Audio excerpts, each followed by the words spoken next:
Hey everybody, it's Buffaque again. So happy 2021 to all of you. This is my first video of the new year, doing this video on January 1st. Today I'm giving you a look at a knife that I just received from my wife as a Christmas present. This is the Spyderco Tenacious Lightweight. The Tenacious has been around for quite some time now, maybe one of the most reviewed Spyderco blades on YouTube, with maybe the exception to the Paramilitary 2. Extremely popular, very well-known knife. But the lightweight model, which just came out within the last couple of years, has been something that I was interested in. I will be completely honest, I had a Tenacious a few years ago, and I ended up not even selling it. I gave it to a family member because I really just didn't like the blade, mainly because of the G10 handle, which the big change now between the old model and the new model, other than a change in the steel, which I'm not really going to talk about in this video because this is an 8CR13 MOV blade, but the big change between the two was they went from a G10 model to an FRN model, which is what you see here. I really like the FRN.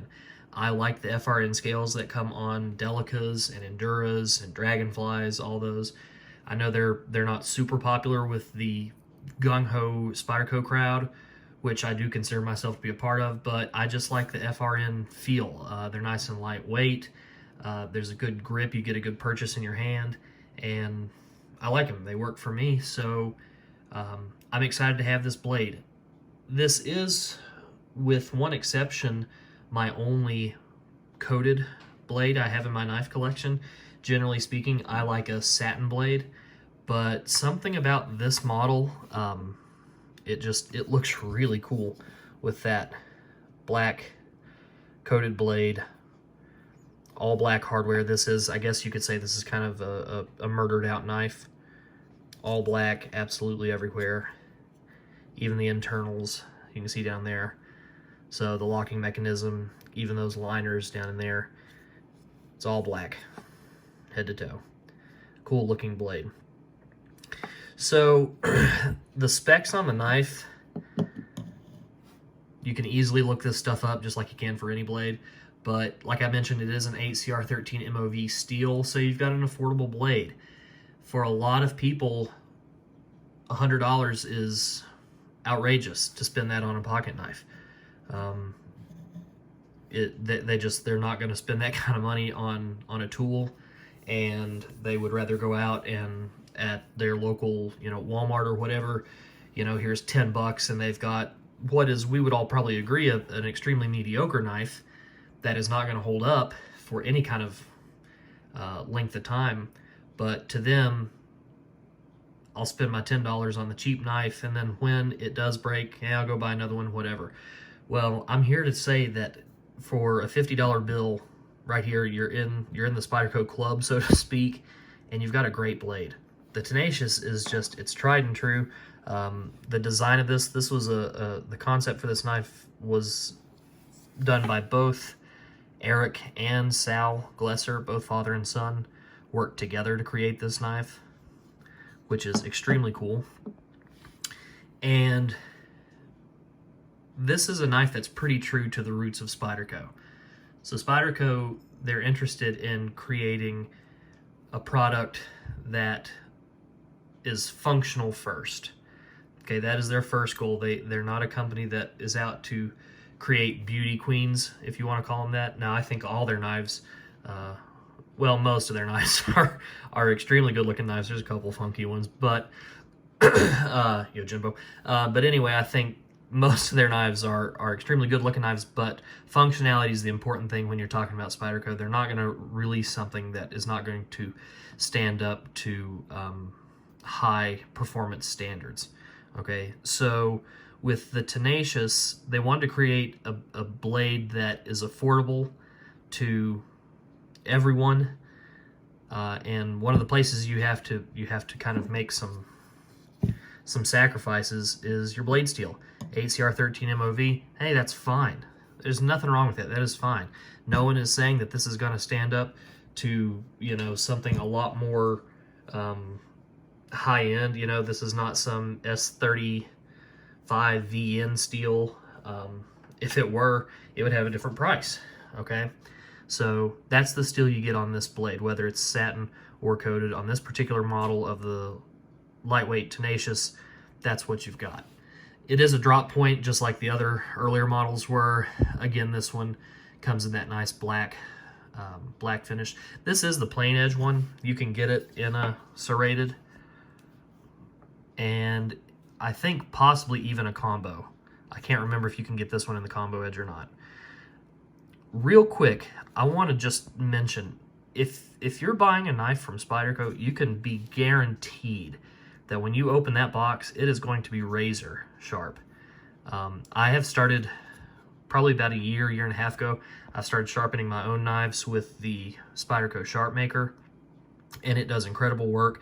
I did an extremely quick light pass on the Sharp Maker with this knife on the Sharp Maker, but it really wasn't needed. Just to give you an example, okay, quick cut test. All right, if your blade can cut radiuses, you got a sharp blade.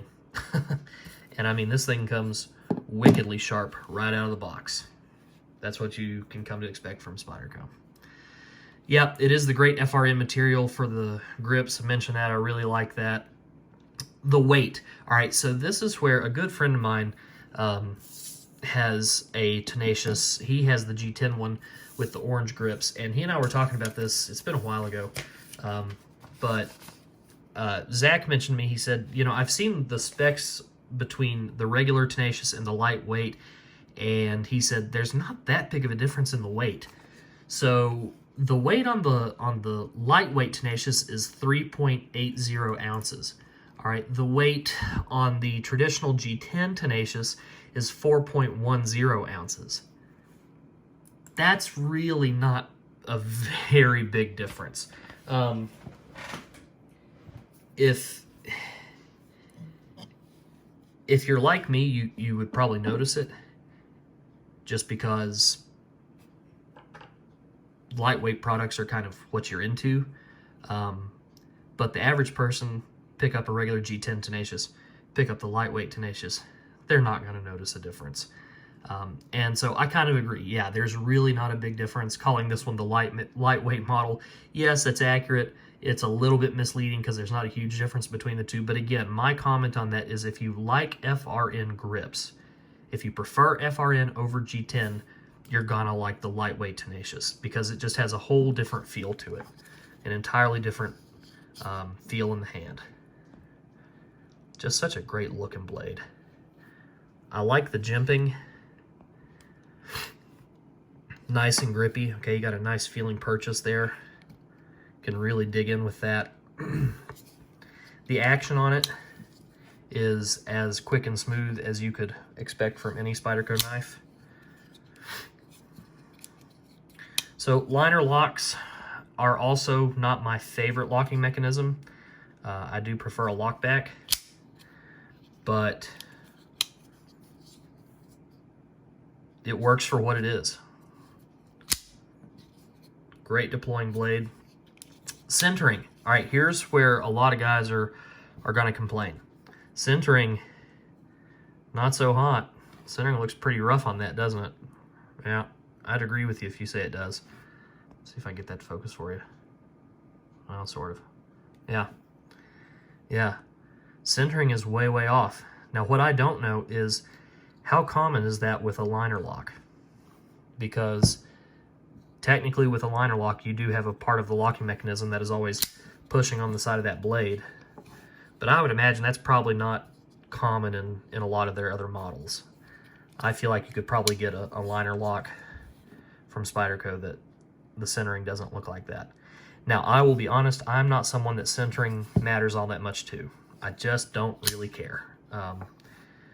I know that a lot of guys get worked up about that, and if the centering is not perfect, they want to return it and they want to call it a piece of junk. I think it's a little bit ridiculous if you're quite that extreme. It's a tool, all right? It's a tool. It's also a $50 tool, not a $200, $250 tool. I'm not saying that centering's not important. I'm just saying that keep in mind, it is the Tenacious model. The tolerances are not going to be the same as what they would be on, you know, one of their higher end knives. Okay, as you guys can already see, yes, I do an engraving on all my blades. Put the year on this one, which I can now say that was last year, thank God. And yeah, I do my initials on that side. I do that for a couple of reasons. For one, it just makes me smile. It makes me happy. It makes it more personal to me. And two, you know, if you're ever somewhere that multiple people have the same knife, if you're geeking out and checking out each other's knives, passing them around, hey, check this one out, check this one out. It's just extremely easy to keep track of whose is whose. Yeah, well, I did my initials on mine. Boom, there it is. What else? Yeah, it's got the lanyard hole standard. Tip up, tip down, 4-position carry. All right, so works for left-handed, and you can do tip up or tip down. They always ship their knives to you with the clip installed for a tip down carry. So I think pretty much all of us changed that almost right away. But you do have some options with your pocket clip on the Tenacious model. All right. And it is a China knife. All right. Again, that goes back to the conversation on costs, making things more affordable. Again, my friend I mentioned earlier is more interested in Spyderco's knives that are done in golden, just because he likes to support an American-made knife, and I completely understand that, and I agree with him. But again, this is a price point knife. For the money, if someone needs this, that might be, you know, the perfect knife for them. So I definitely get it. So just a quick little look at it, guys. It's been around for a while. There's probably nothing new or original I've brought to this, but just thought I'd give you my impressions. I like this knife a lot. It's probably not going to be my new EDC, but it is a knife that I would feel really comfortable taking somewhere. I don't know how to say this. For the price, it's a knife that if you're going somewhere you think there's a possibility that you might lose a blade, this is one you might want to consider, only because if you lose this, yeah, that sucks, because, you know, that was $50. I mean, that's not nothing. But at the same time, it's not like one of your $200, $240 Spyderco blades that, you know, if you lose it, you got to file an insurance claim. So anyway, quick look at that, guys. Hope you enjoyed it. Got a few more things coming down the channel. So I hope to get that stuff out to you soon. Anyway, we'll see you next time.